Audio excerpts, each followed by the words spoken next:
Ito na nga yung kainan na maalala mo talaga yung childhood mo. Yung vibes na piyestahan sa probinsya, luto ni lola at lolo, at yung mga handa pag may okasyon sa pamilya. Sulit na sulit talaga yung bayad mo dito.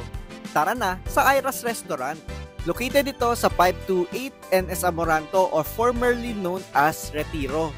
Bale, only Filipino buffet sila with 32 dishes, dessert, at iced tea drinks for only 369 pesos. Walang hidden charges. Busog ka talaga dito.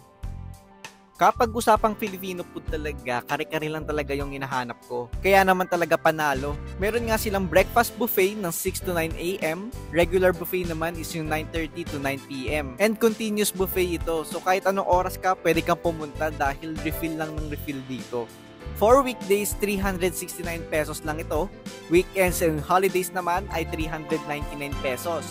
For senior and PWD, 320 pesos. At kung breakfast lang naman yung i-avail nyo, 249 pesos. If may mga bata naman kayo na 4 feet, 200 pesos lang sila. And below 3 feet ay free na sila. Kaya pwede talaga ito pang big gatherings or may mga events kayo. And kahit solo diner ka lang. And if biglaan lang na napadaan kayo sa QC, dumaan na rin kayo dito dahil walk-ins are welcome.